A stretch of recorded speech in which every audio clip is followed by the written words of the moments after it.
Guys, I wanna ask you a simple yet somewhat philosophical question. What is trash? Now, some people might be able to answer this one by simply looking into a mirror, but what I wanna know is, what exactly is trash when it comes to anime? Most of the time, the little wee brain considers only very specific data as of importance when it comes to our daily consumption of Japanese cartoons. Depending on the genre, those things are, for example, strong characters, annoying characters, cute characters, world building, story, shipping availability, and how edgy do I wanna feel today. But since trash anime are already an entity of its own, and because I feel that our conventional way of rating an anime a number out of 10 doesn't work all that well when it comes to what we consider trash, I'm going to show you a way of how you can successfully categorize your favorite trash anime into one of the following 3 brackets. And if you're now thinking, what the fuck, I don't watch any trash, you do. You probably just didn't realize. So let's get to the first category, the good trash. These shows can take on many forms. Some of them are completely aware of their own trashiness. Touch me. Others try to appeal to a very special kind of audience. Touch me harder. And some just fail in so many aspects of their being that you start feeling some sort of relatability. And occasionally there will be one amongst them that starts out as trash but manages to make it in time for a refuse collection. But what makes anime in this category stand out the most is that there is a huge group of people worshipping these shows, fully knowing that they're not the most deep, interesting, cinematic or widely appreciated stuff out there. This open awareness plays a huge part in making the good trash good. Because only those who are willing to embrace the trash are able to understand the trash. As for what are the points that can help you find out whether some of the shows you enjoy are good trash or not, ask yourself the following 5 yes or no questions. Are you unable to take the show serious? Is there a lot of horny bait? Does it have a protagonist you simultaneously love and hate? Are you weirdly invested in it? And at last, does it get mocked by everyone, yet still gets tons of views? If you answered at least 4 of these with yes, then your anime belongs into the good trash. Either that or you're watching the one exception to this formula, which is sorted online. Don't take it serious, SAO fans. I'm just kidding. But actually, maybe SAO really is good trash. I'll leave that up to you. There are some boxes that are better left unopened. And as a closing note for this category, trash comes in many forms and colors, be it purely comedic, degenerate, or something you just can't help but keep enjoying. Everyone occasionally indulges in some cozy garbage, and if you're still not sure about it, as a rule of thumb, always keep in mind that good trash is something you get invested in, not something you invest in. Are NFT jokes in 2023 still cool?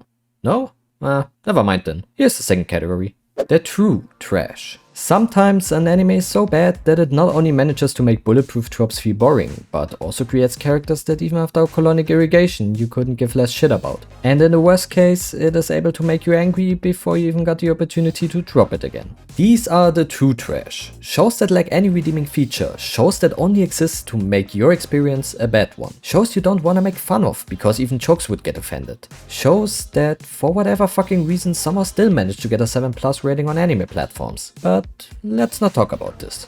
You stupid. True trash anime don't necessarily start out as trash though, so you might someday suddenly get caught off guard by a show you actually enjoyed all this time. That also might explain the rating of some of these, because some people might be too emotionally invested in what one of their favorite shows used to be. Let go guys, other studios got nice anime too. Other than the good trash, true trash does not receive much hate online, because not even haters and elitists wanna talk about it. If you happen to like a show that fits into this category, you're free to do so, just don't mention it anywhere. Actually, you can write it down in the comments. The algorithm doesn't care about your bad taste.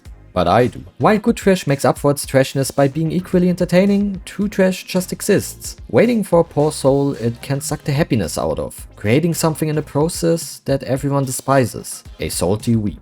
To not end up in that situation, all you can do is praying to anime Jesus, don't watch anime at all, or stick to the safe route that is called mainstream. You will find some shit there too, but at least it's bearable. Or be adventurous, maybe you are one of those people who can see artistic value in everything. And if you are, please tell me what's good about school days, I haven't found an answer in over 15 years. And now that we covered 2 major parts already, you might wonder what else could be there. We already talked about the good and the bad, that's right. And so what's left is the ugly. Or a term that you might be more familiar with, the dumpster fire.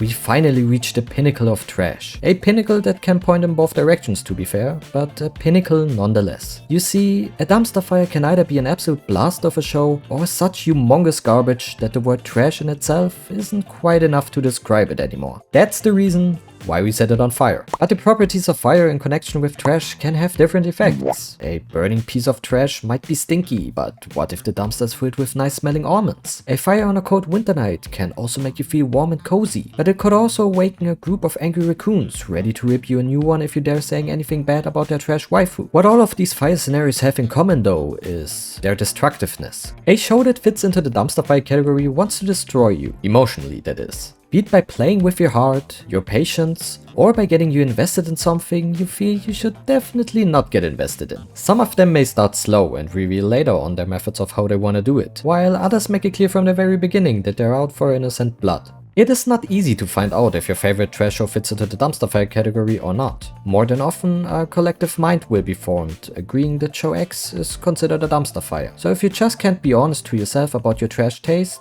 then wait for what other people that are less invested have to say, and you will eventually realize. If you end up defending the anime in question and create your own emotional hill to die on, then you have found your answer. And even though it sounds negative, that's not really a bad thing. So the dumpster fire can be both great and entertaining, but also bad as shit. It's basically just the other two categories times 10. But to be able to find and protect your own personal dumpster fire is not only something you can take pride in, but also an automatic bonding tool if you ever happen to find someone who feels the same. And no, I'm not coping. Now that we covered all three categories, I hope you will be able to successfully sort your favorite shows. And if not everyone agrees with your taste, just keep in mind that one person's trash might be another person's treasure.